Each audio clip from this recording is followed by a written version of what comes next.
Hey, everybody, welcome into Democracy Dumpster Fire, the two-car clown show that's doing the best we can to keep the train known as America on the rails. I'm one of your co-hosts, Kevin EMI, and here with a man with the plan, the curator, Calamity and Chaos, Dano. Dano, what say you, my friend? Hey, Kevin, good to see you, and I'm happy to be on this maiden voyage of the dumpster fire with you. And I have curated 3 stories of great calamity for you to review. In our opening story, we have Trump giving empty platitudes to the man who has cost neutering and Nazi saluting on his mind. In our featured story, we have Trump butting heads with a strong woman and losing his mind. And speaking of a lost mind, in our top story, we have an unsteady Mitch McConnell holding it together long enough to take a shot at the commander-in-chief of chaos. And I know you have that first story queued up. And who do you think I'm talking about when I say cost neutering and Nazi saluting? That sounds really familiar to somebody whose name starts with an E, doesn't it?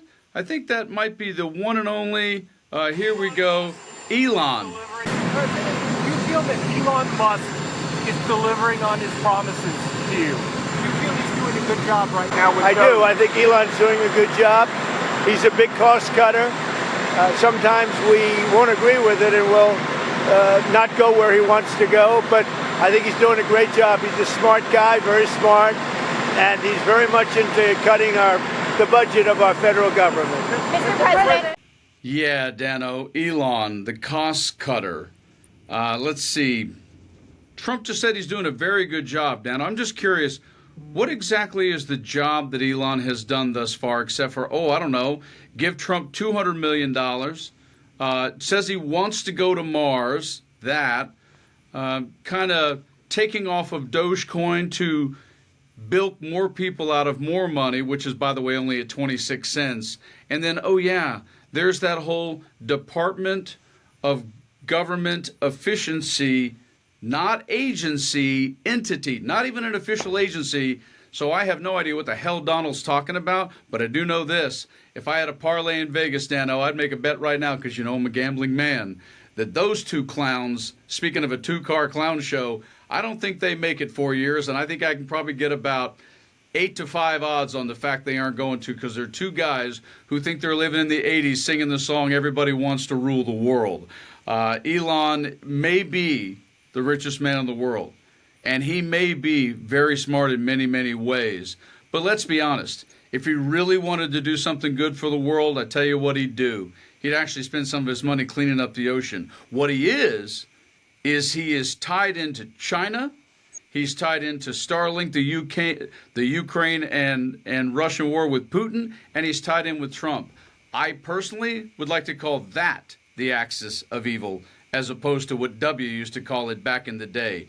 That is a triangle of terror, and that's how I feel about Elon Musk. So I have any idea what the hell Trump's talking about when he says he's done a good job. He hasn't done a damn thing yet so far, except stand up at a convention and make a really questionable gesture that kind of started right about here, didn't it, Dano? So I think that $200 million donation got Musk a far right-hand seat next to Donald Trump. And I think the number of conflict of interest he has can stretch from here to Mars. So I don't know why we don't have a safeguard in place that would prevent such a thing. And with regards to your gambling opportunity, Kevin, just for ironic reasons, if you can get very long odds on the split between the two happening on April 1st, which of course is Fool's Day, I think that would be totally appropriate. I do too. I think that'll also be the day that people reinvest in Dogecoin, and it'll go all the way to 4 and 20, and then people will realize that they have been completely stoned the entire time they were following this. That's what I'd have to say about Elon and Trump as BFFs, except we both know right now Trump's the one who's got the leash around his neck. So we'll see how that goes. And they can put that Dogecoin right in their digital wallet next to the Haktua coin. Moving on to our featured story, Kevin, I mentioned that Trump was butting heads with a strong woman, and somehow he managed not to call her nasty, at least this time. But let's take a look at that clip of him losing his mind during the encounter, and we'll talk about it on the other side.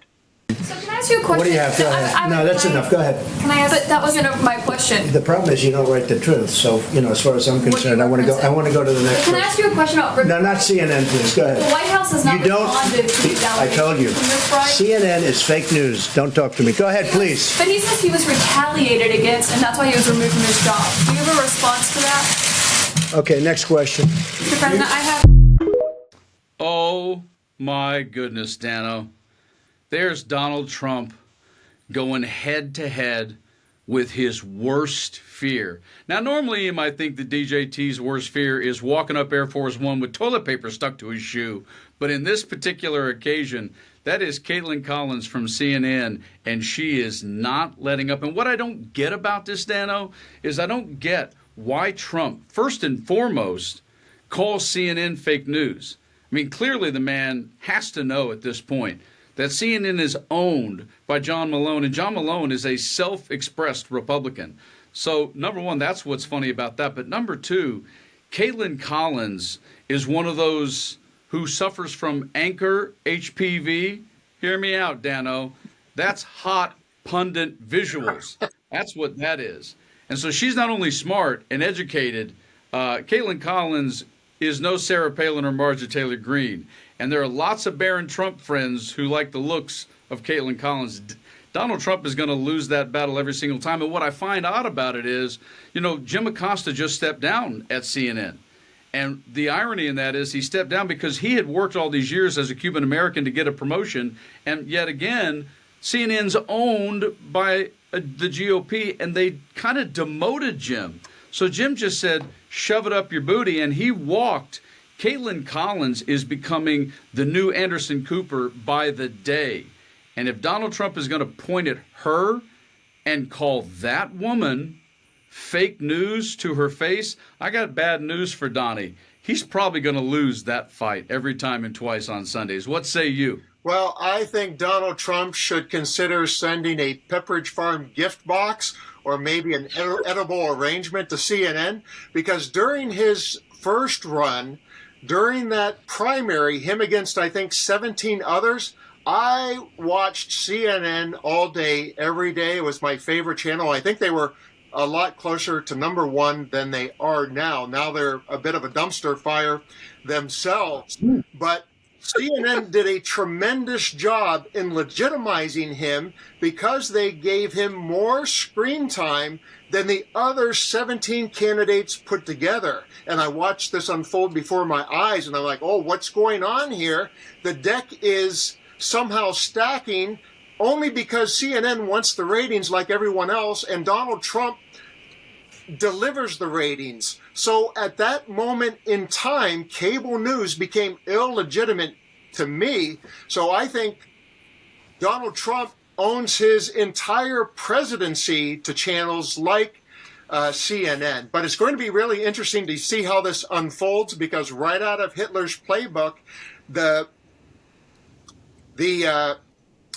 journalist, media is going to be demonized. And in that image, it was interesting because it looked like Kaitlan was sitting in the back row, which means she's just a couple of chairs from going out the door completely. So I know that Trump is now reserving seats for Breitbart and other extreme news organizations. There's only so many chairs in that press room, and I don't know what safeguards they have in place to retain legacy media, but for sure Donald Trump is going to test that. He is, and he just directed Defense Secretary Pete Hedgehog. Oh, I mean Hegseth. I apologize. I mean Hedgebrain. I mean Hedge Tattoo. Yeah, Pete Hegseth. And they just literally removed NBC and CBS and several other standard traditional media outlets from the Pentagon press corps in the hallway in terms of having offices inside the Pentagon. So, and they put in Breitbart, and they put in OAN, and they put in One America, and they put in, and they did stick HuffPost in there, which is the only one that might actually challenge or question him. But then again, you never know. So, yes, Donald trying to point fingers at Kaitlan is indeed a democracy dumpster fire. And that brings us to our top story, and that features the previously mentioned unsteady Mitch McConnell. He must be appearing on 60 Minutes tonight, and maybe this is a preview clip. Go ahead and take a look at that, Kevin, and I want to get your reaction on the other side. What about tariffs against our allies? It will drive the cost of everything up.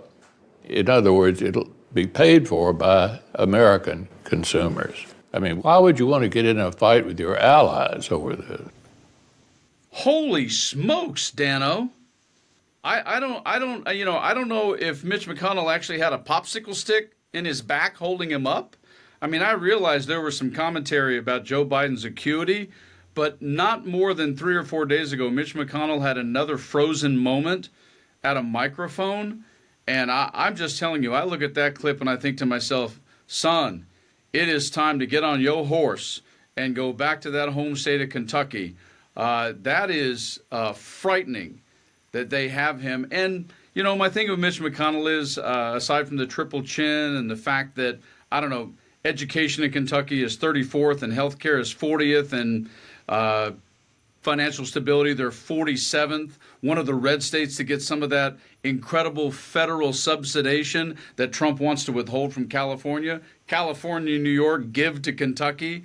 But Mitch McConnell being gone from the public sector is not going to be any sort of a missed opportunity for me, because he recently was, you know, applauded for being the guy who decided to vote against Pete Hegseth's confirmation in terms of the cabinet picks, but he did it on purpose. It was pure politics. He has these moments of lucidity and clarity, and then he has this on CNN, on 60 Minutes. You look at that, it looks like he's seriously about to pass out.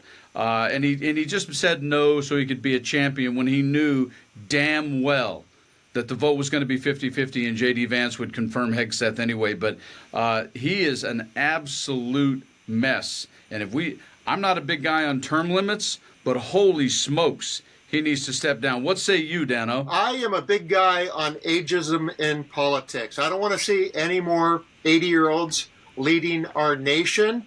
I think the baby boomer bubble is responsible for that. Whoever appears most often on our TVs in the last 50 years keeps getting reelected. I want that to stop.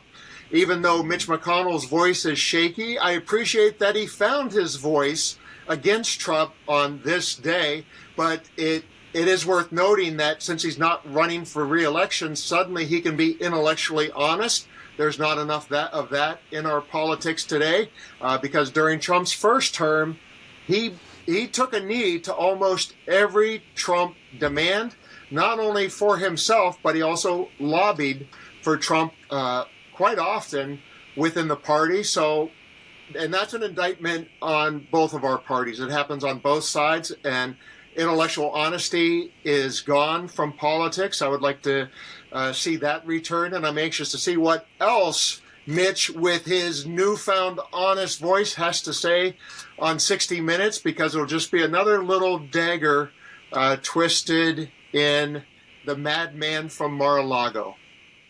Yeah, the lame duck of the former Speaker of the Senate, and so the majority of the Senate Speaker. And, you know, he is from Kentucky, so lame duck sort of fits. But, yeah, you've got Jeff Sessions on his way out, Jeff Flake on his way out years ago, and he is slowly becoming John McCain. But the reality is John McCain, on his way out when he walked out and did the thumbs down on the vote with regards to health care, John McCain still mentally was there. He just was physically terminally ill. Mitch McConnell, in that clip, seriously looks very gone to me. And so I don't know. I'm with you. I don't know what he's going to do on his way out and how much he's going to kick back or punch back at Trump. But certainly we all wish we could go back and just put Merrick Garland in the Supreme Court as opposed to that position we decided to hand him of Attorney General, which was not the greatest thing on the planet. But I'm with you. I think that maybe not term limits, but age limit might be a really good thing in the Senate and the House for sure. Kevin, as we wind down this episode 1 of Democracy Dumpster Fire, I'm going to give you the final word in a few seconds. But for anybody who's watching, I just want you to to remind you the opportunity is there to hit that subscribe button if you appreciate whatever this is. Some call it citizen journalism, some call it YouTube politics, but Kevin and I, every few days or so, are going to highlight the news of the day. Sometimes we're going to do a deep dive into the dumpster fire, and sometimes we're going to keep it light, but we want you to hit that subscribe button and hit that bell so you get notifications when we do post a new episode. And Kevin, the final word is yours. My final word, Dano, today is going to be discourse. You and I are going to laugh. We've known each other for a long time, but both of us are also very serious about trying to keep the train of America on the rails, because democracy at the present, indeed, both sides can be a dumpster fire. And so mine is going to be discourse. I say it a lot amongst my own friends and my own life. Talk to people that you agree with, but also talk with people that you disagree with, because it does force you to perhaps maybe learn something, see a different perspective, but more notably, it might cause you, which is what I want us to do, is it might cause you to go in and look a little closer to subject. And when people like to say, well, you know, I did my own research, actually do some research and then have more discourse. And that's going to be my final word on the maiden voyage of Democracy Dumpster Fire. Kevin, thank you for bringing the discourse today, and thank you to those who are still watching, and let's continue to pour some cold water on that dumpster fire together.